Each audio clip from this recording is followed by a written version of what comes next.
মৰমৰ ছাত্ৰ ছাত্ৰীসকল, তোমালোক সকলোকে আমাৰ এই চেনেলটোলৈ পুনৰবাৰ স্বাগতম জনাই আছোঁ। আজি মই তোমালোকৰ বাবে টেলেণ্ট চাৰ্চ এক্সামৰ কুৱেশ্যন পেপাৰ এখন লৈ আহিছোঁ। গতিকে ভিডিঅ'টি শেষলৈকে চাই থাকা। প্ৰথমতে চোৱা, বিজ্ঞানৰ কেইটামান কুৱেশ্যন দিছিলে স্কলাষ্টিক এপ্টিটিউড টেষ্টৰ। ঠিক আছে, তোমালোকৰ ছায়েন্সত টোটেল নম্বৰ থাকে 40 নম্বৰ। ঠিক আছে, 40 নম্বৰ থাকে আৰু ইয়াত লিখা আছে যে ইচ কুৱেশ্যন কেৰিজ 1 মাৰ্ক, অৰ্থাৎ প্ৰতিটো প্ৰশ্নৰ বাবে 1 নম্বৰকৈ দিয়া আছিলে। 1 নম্বৰ যিটো প্ৰশ্ন আছে এইটো চোৱাচোন। প্ৰশ্নটো আছিল যে তলৰ কোনবিধ পদাৰ্থ আংশিকভাৱে স্বচ্ছ? Which of the following substances is partially transparent? অপশ্যনবিলাক দিছিলে, এ নম্বৰ দিছিলে বায়ু, বি নম্বৰ দিছিলে কাঁচ, চি নম্বৰ দিছিলে ৰঙীন কাঁচ, ডি নম্বৰ দিছিলে ফটফটীয়া পানী। কুৱেশ্যনটোত আমাক কি সুধিছে চোৱা, তোমালোকে ভালদৰে মনোযোগ দি চোৱাচোন। কুৱেশ্যনটোত আমাক সুধিছে যে তলত দিয়া কোনবিধ পদাৰ্থ আংশিকভাৱে স্বচ্ছ, অৰ্থাৎ আমি সেই পদাৰ্থবিধৰ মাজেৰে আমি কমকৈ হ'লেও যিকোনো বস্তু আমি দেখা পাব পাৰোঁ। আংশিকভাৱে স্বচ্ছ হ'লে হ'ব option number C correct answer. ঠিক আছে, ৰঙীন কাঁচ। ৰঙীন কাঁচ হৈছে আংশিকভাৱে স্বচ্ছ। ৰঙীন কাঁচ হ'ব এই কুৱেশ্যনটোৰ কাৰেক্ট আনচাৰ। ঠিক আছে, এতিয়া নেক্সট 2 নম্বৰ প্ৰশ্নটো চোৱা। 2 নম্বৰ প্ৰশ্নটো আছিলে যে গ্ৰেনাইট এবিধ। গ্ৰেনাইট এবিধ কি? What is granite? গেদীয় শিল, আগ্নেয় শিল, ৰূপান্তৰিত শিল নে ওপৰৰ এটাও নহয়? এই যিটো কুৱেশ্যন আছে, এই কুৱেশ্যনটোৰ কাৰেক্ট আনচাৰটি হৈছে অপশ্যনসমূহৰ ভিতৰত অপশ্যন নম্বৰ বি2। ঠিক আছে, অপশ্যন বি হ'ব এই কুৱেশ্যনটোৰ শুদ্ধ উত্তৰ। গ্ৰেনাইট হৈছে আগ্নেয় শিল। নেক্সট কুৱেশ্যন চোৱা, 3 নম্বৰ। জেঠ আহাৰ মাহত কি ঋতু? তোমালোকে জানা ঋতু কেইটা? হৈছে 6টা: গ্ৰীষ্ম, বৰ্ষা, শৰৎ, হেমন্ত, শীত আৰু বসন্ত। ঠিক আছে, আৰু দুটা মাহত এটা ঋতু হয়। ঠিক আছে, গতিকে চোৱা কুৱেশ্যনটো ইংৰাজীত কি দিছে, what is the season in the month of জেঠ এণ্ড আহাৰ? জেঠ আৰু আহাৰ মাহত ঋতু হয় গ্ৰীষ্ম ঋতু। ঠিক আছে, অপশ্যন নম্বৰ ডি হ'ব এই প্ৰশ্নটোৰ শুদ্ধ উত্তৰ। নেক্সট চোৱা, 4 নম্বৰ প্ৰশ্ন। প্ৰশ্নটো আছিলে যে বস্তুৱে নতুন অৱস্থানৰ বাবে পোৱা শক্তি কি বোলে? What is the energy that an object receives for a new position? Question number 4-ৰ কাৰেক্ট যিটো আনচাৰ সেয়া হ'ব option number D. Option D হ'ব এই প্ৰশ্নটোৰ শুদ্ধ উত্তৰ। স্থিতি শক্তি, পটেনচিয়েল এনাৰ্জি। নেক্সট কুৱেশ্যনটো চোৱা, কুৱেশ্যন নম্বৰ 5। কুৱেশ্যনটো আছিল যে তলৰ কোনবিধ উদ্ভিদৰ খাদ্য শিপাত জমা হৈ নাথাকে? Which of the following plant foods does not accumulate in the roots? অপশ্যনবিলাক দিছিলে গাজৰ, আদা, বিট আৰু মূলা। কুৱেশ্যন নম্বৰ 5-ৰ কাৰেক্ট যিটো আনচাৰ সেয়া হ'ব অপশ্যন নম্বৰ বিট থকাটো, আদা। আদাৰ উদ্ভিদৰ খাদ্য শিপাত জমা হৈ নাথাকে। নেক্সট চোৱা, 6 নম্বৰ প্ৰশ্ন। প্ৰশ্নটো আছিলে যে গৰ্ভাশয় সালসলনি হয় কি হয়? What happens when the ovary changes? গৰ্ভাশয়ৰ যেতিয়া সালসলনি হয়, হৈ কি হয়? ফল হয়। ঠিক আছে, অপশ্যন নম্বৰ ডি হ'ব এই প্ৰশ্নটোৰ শুদ্ধ উত্তৰ। অপশ্যনসমূহ আৰু কৈ নাথাকোঁ কাৰণ তোমালোকে বহুত অসুবিধা পাবা, ভিডিঅ'টো বহুত বেছি দীঘলীয়া হৈ যাব। নেক্সট তোমালোকে চোৱা 7 নম্বৰ প্ৰশ্নটো। তিল বিস্তাৰণৰ উপায় হ'ল here is the way to spread the sesame. তিল বিস্তাৰণৰ উপায় কি সুধিছে? কুৱেশ্যন নম্বৰ 7-ৰ কাৰেক্ট আনচাৰ হ'ব অপশ্যন নম্বৰ বি। ফল জোৰেৰে ফাটিলে ছিটিকি যায়। ঠিক আছে, fruits spills when cracked hard. Next কুৱেশ্যনটো চোৱা, কুৱেশ্যন নম্বৰ 8। কুৱেশ্যনটো আছিল যে তলৰ কোনবিধ উদ্ভিদৰ পৰা তেল পোৱা নাযায়? Which of the following plants does not produce oil? অপশ্যনসমূহ চোৱা। অপশ্যন নম্বৰ 8 আছিলে ব্ৰাহ্মী, সূৰজমুখী, জলফাই আৰু বাদাম। আমি জানো যে সূৰজমুখীৰ ছানফ্লাৱাৰৰ পৰা আমি সূৰজমুখী ফুলৰ পৰা আমি তেল পাব পাৰোঁ, জলফাইৰ পৰা আমি অলিভ অইল পাব পাৰোঁ, বাদামৰ পৰা আমি তেল পাব পাৰোঁ। কিন্তু আমি ব্ৰাহ্মীৰ পৰা, ঠিক আছে, ব্ৰাহ্মী শাক তোমালোকে নিশ্চয় খাই পাইছা, মগজুৰ কাৰণে ভাল। ব্ৰাহ্মী শাকৰ পৰা আমি তেল নাপাওঁ, ঠিক আছে। গতিকে অপশ্যন এ হ'ব শুদ্ধ উত্তৰ। নেক্সট কুৱেশ্যনটো চোৱা, 9 নম্বৰ। তলৰ কোনবিধ সৰ্বভোজী প্ৰাণী which of the following is an omnivore? সৰ্বভোজী প্ৰাণী কাক বোলে? যিবিলাক প্ৰাণীয়ে সকলো ধৰণৰ বস্তু খায়। যেনে আমি তৃণভোজী প্ৰাণীৰ কথা জানো। তৃণভোজী প্ৰাণীয়ে কি কৰে? গছৰ পাত, ঘাঁহ বন আদি খাই জীয়াই থাকে। মাংসভোজী প্ৰাণীয়ে মাংস খাই জীয়াই থাকে, ঠিক আছে। গতিকে সৰ্বভোজী মানে সকলো খায়। গতিকে ঠিক আছে, অপশ্যন নম্বৰ চি হ'ব এই কুৱেশ্যনটোৰ শুদ্ধ উত্তৰ। কুৱেশ্যন নম্বৰ 9ৰ অপশ্যন চি কাৰেক্ট এনচাৰ কুকুৰ। কুকুৰ হৈছে সৰ্বভোজী প্ৰাণী, ঠিক আছে। ঠিক তেনেকুৱা ধৰণে আমি মানুহো কিহত পৰোঁ? সৰ্বভোজী প্ৰাণীতে পৰোঁ। নেক্সট কুৱেশ্যনটো চোৱা, 10 নম্বৰ। কুৱেশ্যনটো আছিল যে কি চৰাইয়ে বাহ সাজিব নাজানে? অপশ্যনবিলাক চোৱা। এত আছিলে টুনি, বিত আছিলে কুলি, চিত আছিলে টুকুৰা, ডিত আছিলে পাতখিয়া। কুৱেশ্যন নম্বৰ 10ৰ কাৰেক্ট যিটো আনচাৰ সেয়া হ'ব অপশ্যনসমূহৰ ভিতৰত অপশ্যন নম্বৰ বি, কুলি। কুলি চৰাইয়ে বাহ সাজিব নাজানে। কুলি চৰাই কি কৰে? কুলি চৰাইয়ে আনৰ বাহত গৈ কণী পাৰি পোৱালি জগায়, ঠিক আছে। আশা কৰিছোঁ তোমালোকে বুজি পাইছা। এতিয়া আহা আমি নেক্সট কুৱেশ্যনৰ আনচাৰটো কৰোঁ। 11 নম্বৰ। শৰীৰৰ কি অংগই আন সকলো অংগৰ কামবোৰ নিয়ন্ত্ৰণ কৰে? Which part of the body controls the functions of all the parts? অপশ্যনবিলাক তোমালোকে চাই ল'বা। অপশ্যনবিলাক দিছিলে হৃদপিণ্ড, যকৃত, মগজু আৰু পাকস্থলী। কুৱেশ্যন নম্বৰ 11ৰ কাৰেক্ট যিটো আনচাৰ সেয়া হ'ব অপশ্যন নম্বৰ চিত থকাটো, মগজু, ব্ৰেইনটোৱে আমাৰ শৰীৰৰ সকলোবোৰ অংগৰ কামবোৰ নিয়ন্ত্ৰণ কৰে। সেইকাৰণে আমাৰ যেতিয়া ব্ৰেইনটো বেয়া হৈ যায় তেতিয়া কি হয়? মানুহজনে কি কৰিছে, ভালে কৰিছে নে বেয়া কৰিছে মানুহজনে গমকে নাপায়। নেক্সট প্ৰশ্নটো চোৱা। প্ৰশ্ন নম্বৰ 12।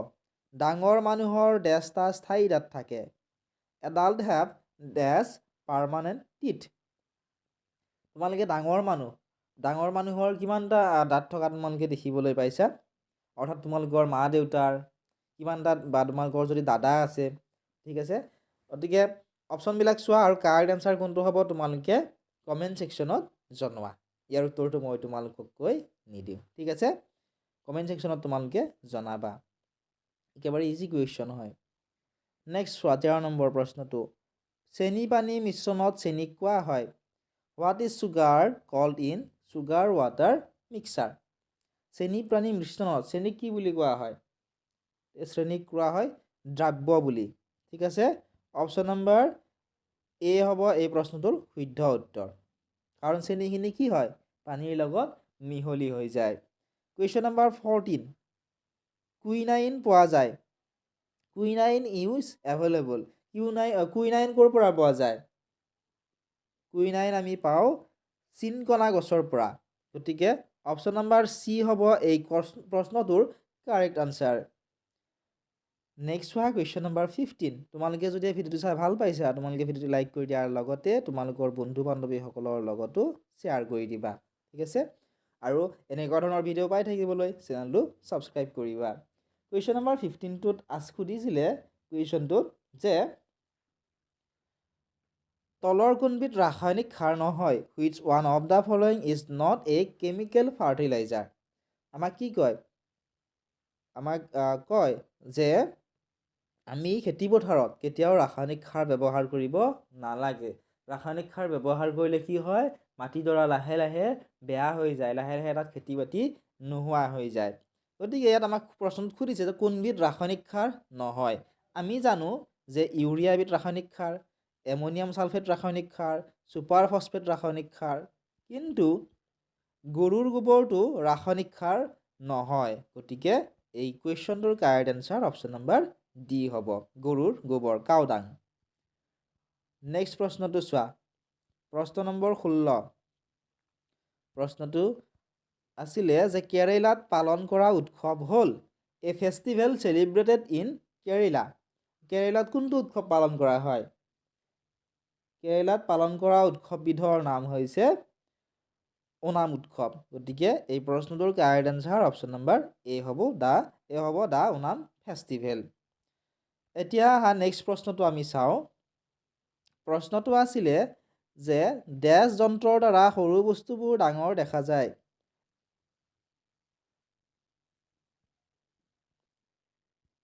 অপশ্যনবিলাক চোৱা অপশ্যনবিলাক আছিলে দূৰবীক্ষণ অপশ্যন বিত আছিলে এ আৰু চি দুয়োটা অপশ্যন চিত আছিলে অনুবীক্ষণ অপশ্যন নম্বৰ ডিত আছিলে এটাও নহয় গতিকে আমি কোনটো যন্ত্ৰৰ দ্বাৰা সৰু যিবিলাক বস্তু আছে এইবোৰ আমি ডাঙৰকৈ দেখা পাওঁ এই প্ৰশ্নটোৰ শুদ্ধ উত্তৰটি হৈছে অপশ্যন নম্বৰ চিত থকাটো অনুবীক্ষণ অৰ্থাৎ মাইক্ৰস্কোপৰ সহায়ত আমি যিবিলাক সৰু বস্তু আছে এইবোৰ ডাঙৰকৈ আমি দেখা পাওঁ তোমালোকৰ স্কুলতো হয়তো অনুবীক্ষণ যন্ত্ৰ আছে তোমালোকৰ ছাৰ বাইদেউক ক'বা তোমালোকৰ অনুবীক্ষণ যন্ত্ৰটো দেখুৱাই দিবলৈ এতিয়া আহা 18 নম্বৰ প্ৰশ্নটো চাওঁ প্ৰশ্নটো আছিলে যে অসমৰ সৰ্থেবাৰী কি শিল্পৰ বাবে বিখ্যাত Sarthebari in Assam is famous for what industry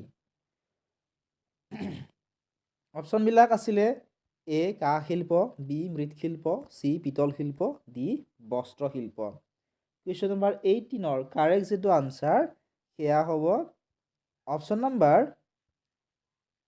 এ কাঁহ শিল্পৰ বাবে সৰ্থেবাৰী বিখ্যাত কুৱেশ্যন নম্বৰ 19টো চোৱা কুৱেশ্যনটো আছিল যে সূৰ্যৰ আটাইতকৈ ওচৰত থকা গ্ৰহটোৰ নাম কি what is the name of the planet closest to the sun গতিকে সূৰ্যৰ কিমানটা গ্ৰহ থাকে বুধ শুক্ৰ পৃথিৱী মংগল বৃহস্পতি শনি ইউৰেনাছ এইকেইটা গ্ৰহ থাকে আটাইতকৈ ওচৰত কোনটো থাকে আটাইতকৈ ওচৰত থাকে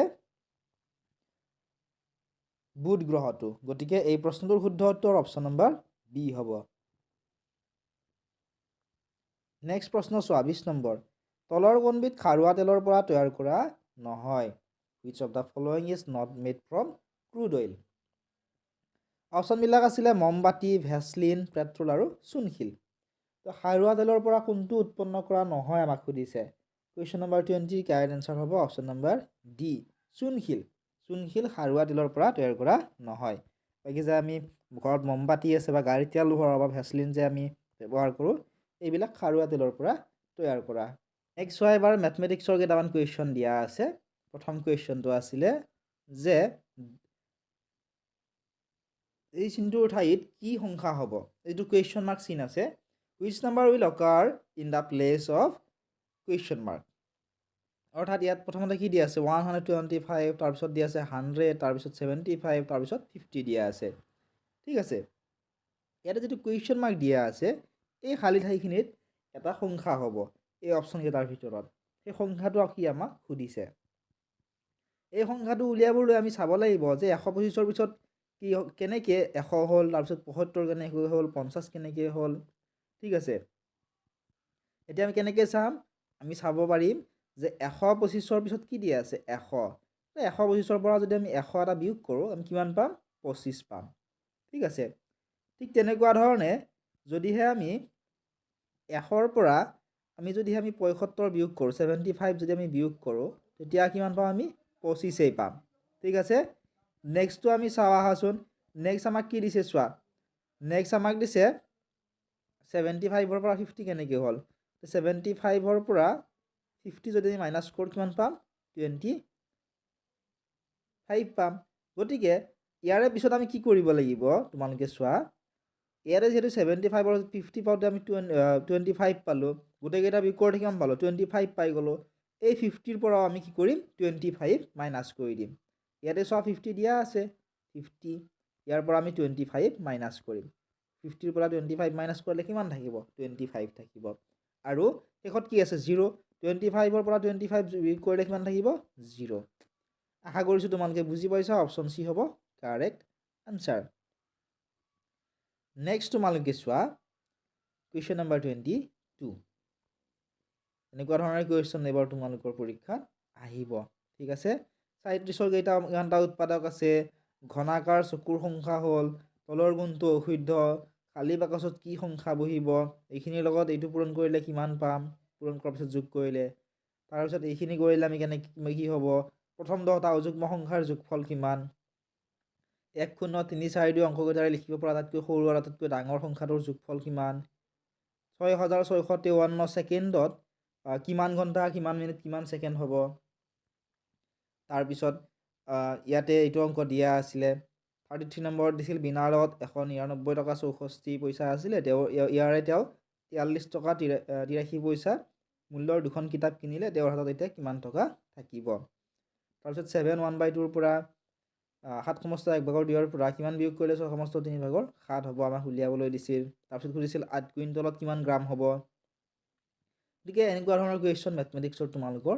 আহিব আৰু তোমালোকক যদি মেথমেটিক্সৰ কুৱেশ্যনৰ আনচাৰখিনি কৰি দিব লাগে তোমালোকে কমেণ্ট ছেকশ্যনত কমেণ্ট কৰিবা কাৰণ এইখিনি আনচাৰ কৰোঁতে অলপ সময়ৰ প্ৰয়োজন হয় আৰু ইয়াত এনেকুৱা ধৰণৰ কুৱেশ্যন কেইটাৰ আনচাৰটো কৰি দিয়াটো অসম্ভৱ ঠিক আছে অন্য এটা ভিডিঅ'ত মই কৰি দিবলৈ চেষ্টা কৰিম যদি বহুত কেইজনে কমেণ্ট কৰা নেক্সট হয় গ্ৰুপ বিৰ মেণ্টেল এবিলিটি টেষ্ট অৰ্থাৎ মানসিক সামৰ্থ্য অভিজ্ঞাৰ কিমান নম্বৰ আহে টোটেল মাৰ্ক থাকে 30 আৰু ইয়াত লিখা আছে চোৱা ইচ কুৱেশ্যন কেৰিজ 1 মাৰ্ক প্ৰতিটো প্ৰশ্নৰ বাবে 1 নম্বৰকৈ দিয়া থাকে এনেকুৱা ধৰণৰ যিবিলাক তোমালোকক মেণ্টেল এবিলিটি টেষ্টৰ কুৱেশ্যন দিব ইয়াত তোমালোকে যদি নিৰ্দেশনা দিয়া থাকে এইটো তোমালোকে ভালদৰে পঢ়ি চাবা পঢ়ি চোৱাৰ পিছতহে তোমালোকে ইয়াৰ আনচাৰকেইটা উলিয়াবলৈ চেষ্টা কৰিবা নিৰ্দেশনাত কি দিছে চোৱা তলৰ 41ৰ পৰা 45 নং প্ৰশ্নত এটাকৈ শ্ৰেণী দিয়া হৈছে বিকল্প উত্তৰবোৰৰ পৰা খালী ঠাইৰ বাবে এটা পদ নিৰ্ণয় কৰিব লাগে যাতে শ্ৰেণীটো সম্পূৰ্ণ হয়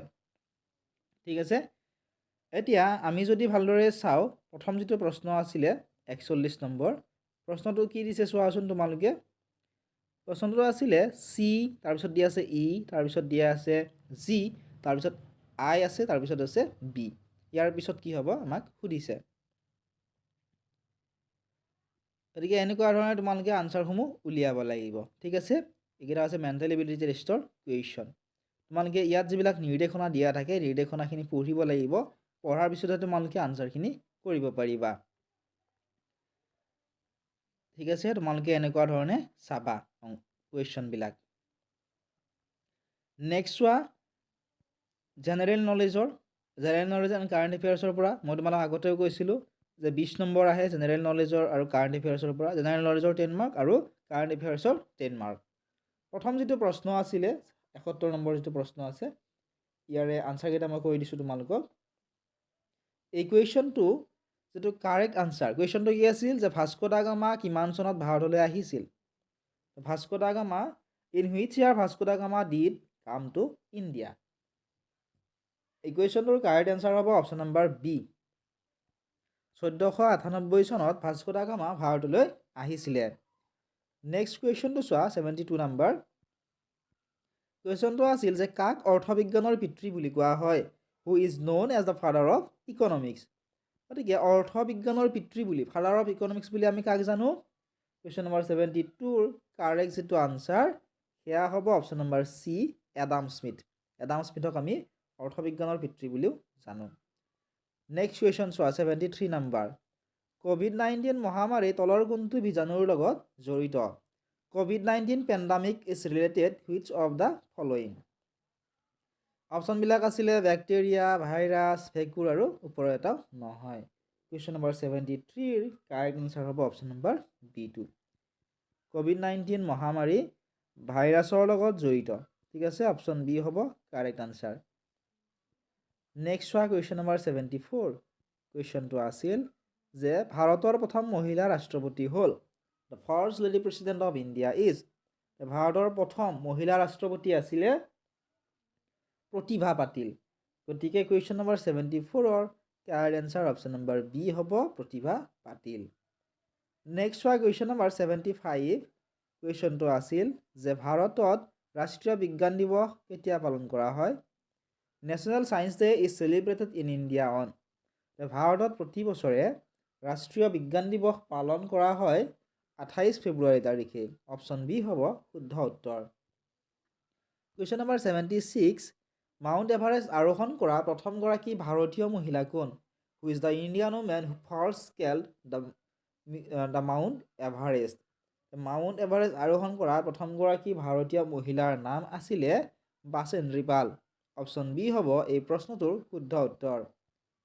নেক্সট হয় কুৱেশ্যন নম্বৰ 77, উদ্ভিদৰ প্ৰাণ আছে বুলি কোনে প্ৰথমে প্ৰমাণ কৰিছিল? Who'd it first prove that plants have life? তো উদ্ভিদৰো যে প্ৰাণ আছে এইটো কোনে প্ৰথমতে প্ৰমাণ কৰিছিল সুধিছে। কুৱেশ্যন নম্বৰ 77ৰ কাৰেক্ট এনচাৰ হ'ব option number C, Jagadish Chandra বসুৱে প্ৰথমে প্ৰমাণ কৰি দিছিল যে উদ্ভিদৰো প্ৰাণ আছে। নেক্সট হয় কুৱেশ্যন নম্বৰ 78, কুৱেশ্যনটো আছিল যে বাইবেল প্ৰথমতে কি ভাষাত ৰচনা কৰা হৈছিল? Bible was written initially in which language? Bible প্ৰথমতে ৰচনা কৰা হৈছিলে হিব্ৰু ভাষাত। অপশ্যন নম্বৰ চি হ'ব এই প্ৰশ্নটোৰ শুদ্ধ উত্তৰ, হিব্ৰু ভাষাত বাইবেল প্ৰথমে ৰচনা কৰিছিলে। নেক্সট হয় 79 নম্বৰ প্ৰশ্নটো, ভাৰতীয় জাতীয় কংগ্ৰেছৰ প্ৰথম সভাপতি কোন আছিল? The first president of Indian National Congress was? ভাৰতীয় জাতীয় কংগ্ৰেছৰ প্ৰথম সভাপতি আছিলে উমেশ চন্দ্ৰ বেনাৰ্জী। অপশ্যন বি হ'ব এই প্ৰশ্নটোৰ শুদ্ধ উত্তৰ, উমেশ চন্দ্ৰ বেনাৰ্জী। নেক্সট হয় কুৱেশ্যন নম্বৰ 80, কুৱেশ্যনটো চোৱা, আৰৱ মৰুভূমিৰ মানুহক কি বুলি কোৱা হয়? How the people of Arabian desert are called? আৰৱ মৰুভূমিৰ মানুহবিলাকক কোৱা হয় বেডুইন বুলি। অপশ্যন এ হ'ব correct answer. Question number 81, Assam সাহিত্য সভাৰ প্ৰথমখন অধিৱেশন ক'ত অনুষ্ঠিত হৈছিল? The first session of Assam সাহিত্য সভা ৱাজ হেল্ড ইন? অসম সাহিত্য সভাৰ প্ৰথমখন অধিৱেশন অনুষ্ঠিত হৈছিলে শিৱসাগৰ জিলাত। অপশ্যন এ হ'ব শুদ্ধ উত্তৰ। নেক্সট প্ৰশ্ন চোৱা, 82 নম্বৰ, বায়ুমণ্ডলত অক্সিজেন গেছৰ পৰিমাণ কিমান? The percentage of oxygen gas in the air is? বায়ুমণ্ডলত বিভিন্ন গেছৰ বেছ থাকে, অক্সিজেন, নাইট্ৰজেন, কাৰ্বন ডাই অক্সাইড, হিলিয়াম, আৰ্গন, ঠিক আছে। ইয়াৰে ভিতৰত অক্সিজেন গেছৰ পৰিমাণ কিমান শতাংশ আমাক সুধিছে। আটাইতকৈ বেছি পৰিমাণে থকা গেছবিধৰ নাম মনত ৰাখিবা, সেয়া হৈছে নাইট্ৰজেন গেছ আটাইতকৈ বেছি পৰিমাণে থাকে। কিমান পাৰ্চেণ্ট? 78.08%। আৰু মনত ৰাখিবা যে অক্সিজেন গেছৰ পৰিমাণ কিমান? অক্সিজেন গেছৰ পৰিমাণ হৈছে 21%, কিন্তু একচুৱেল যিটো পাৰ্চেণ্ট হয় সেয়া হৈছে 20.94%।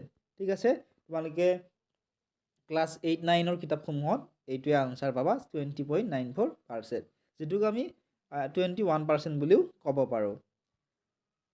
নেক্সট হয় কুৱেশ্যন নম্বৰ 83, কুৱেশ্যনটো আছিল যে শৰাইঘাটৰ যুদ্ধত মোগলৰ সেনাপতি কোন আছিল? Who was the commander in chief of Mughal in the battle of Saraighat? শৰাইঘাটৰ যি যুদ্ধ হৈছিল সেই যুদ্ধত মোগলৰ সেনাপতি আছিলে ৰামসিংহ, ঠিক আছিলে। আৰু আহোমৰ সেনাপতি কোন আছিল? আহোমৰ সেনাপতি আছিলে লাচিত বৰফুকন। গতিকে মনত ৰাখিবা, মোগলৰ সেনাপতি যিহেতু কৈছে, অপশ্যন নম্বৰ বি হ'ব কাৰেক্ট এনচাৰ, ৰামসিংহ। নেক্সট কুৱেশ্যনটো চোৱা, 84 নম্বৰ। কুৱেশ্যনটো আছিল যে আহোমৰ কোনজন ৰজাক বুঢ়া ৰজা বুলি কোৱা হয়? Which king of Ahom is called বুঢ়া ৰজা? আহোমৰ প্ৰতাপ সিংহক বুঢ়া ৰজা বুলি কোৱা হয়। নেক্সট হয় কুৱেশ্যন নম্বৰ 85, কুৱেশ্যনটো আছিলে যে ইয়াণ্ডাবু সন্ধি কোন চনত স্বাক্ষৰিত হৈছিল? In which year Yandabo treaty was signed? Question number 85ৰ কাৰেক্ট যিটো আনচাৰ সেয়া হ'ব অপশ্যন নম্বৰ বি, 1826 চনত ইয়াণ্ডাবু সন্ধি স্বাক্ষৰিত হৈছিল। আৰু তোমালোকে মনত ৰাখিবা যে 1826 চনৰ 24 ফেব্ৰুৱাৰী তাৰিখে এই যিখন ইয়াণ্ডাবু সন্ধি আছিল এইখন স্বাক্ষৰিত কৰা হৈছিলে। নেক্সট হয় কুৱেশ্যন নম্বৰ 86, কুৱেশ্যনটো আছিল যে কৰিম নহ'লে মৰিম শ্লোগানটো তলৰ কোনটো আন্দোলনৰ লগত জড়িত? Do or die slogan is associated which of the following movement? কৰিম কিম্বা মৰিম এই যিটো শ্লোগান আছিলে, এই শ্লোগানটো জড়িত ভাৰত ত্যাগ আন্দোলনৰ লগত, এইটো মনত ৰাখিবা। আৰু এইবাৰ পৰীক্ষাত এইটো আহিব পাৰে যে ভাৰত ত্যাগ আন্দোলন কিমান চনত হৈছিলে? 1942 চনত আৰু ভাৰত ত্যাগ আন্দোলনক কুইট ইণ্ডিয়া মুভমেণ্ট নামেৰেও জনা যায় আৰু ভাৰত ত্যাগ আন্দোলন হৈছিল 1942 চনৰ আগষ্ট মাহত সেইকাৰণে আগষ্ট বিপ্লৱ নামেৰেও ভাৰত ত্যাগ আন্দোলনক জনা যায় এনেকুৱা ধৰণৰ কুৱেশ্যনে এইবাৰ তোমালোকৰ পৰীক্ষাত আহিব কুৱেশ্যন নম্বৰ 87 টো মন কৰা কুৱেশ্যনটো আছিল যে তলৰ কোনজন অসমীয়াক ভাৰত ৰত্ন বঁটা প্ৰদান কৰা হৈছে which of the following Assamese is conferred by Bharat Ratna award তো ভাৰত ৰত্ন বঁটা কাক প্ৰদান কৰা হৈছিলে ভাৰত ৰত্ন বঁটা প্ৰদান কৰা হৈছিলে ডক্টৰ ভূপেন হাজৰিকা দেৱক অপশ্যন বি হ'ব correct answer question number 88 Mariana খাত তলৰ কোনখন মহাসাগৰত আছে Mariana trans is situated in which of the following ocean question number 88 correct যিটো আনসাৰ সেয়া হ'ব অপশ্যন নম্বৰ চি প্ৰশান্ত মহাসাগৰ এইটোৱে হ'ব এই প্ৰশ্নটোৰ শুদ্ধ উত্তৰ কুৱেশ্যন নম্বৰ 89 টো চোৱা কুৱেশ্যনটো আছিলে যে বৰ্তমান ভাৰতৰ উচ্চতম ন্যায়ালয়ৰ মুখ্য ন্যায়াধীশ হ'ল the present chief justice of supreme court of India is অপশ্যনবিলাক চোৱা ৰঞ্জন গগৈ দিয়া আছিল উদয় উমেশ ললিত প্ৰভাকৰ নায়ক আৰু DY চন্দ্ৰচূড় কুৱেশ্যন নম্বৰ 89ৰ কাৰেক্ট যিটো আনসাৰ এইটো হ'ব অপশ্যন নম্বৰ ডি ঠিক আছে DY চন্দ্ৰচূড় হ'ব কাৰেক্ট আনসাৰ নেক্সট প্ৰশ্ন চোৱা কুৱেশ্যন নম্বৰ 90 কুৱেশ্যনটো আছিল যে ভিলেজ ৰকষ্টাৰ চিনেমাখন কোনে নিৰ্দেশনা কৰিছিল the film Village Rockstar is directed by ইয়াৰ উত্তৰটো মই তোমালোক কৈ নিদিওঁ কমেণ্ট ছেকশ্যনত তোমালোকে জনাবা অপশ্যন আছিলে অংগৰাগ মহন্ত ৰীমা দাস বাণী দাস আৰু মৃদুল গুপ্তা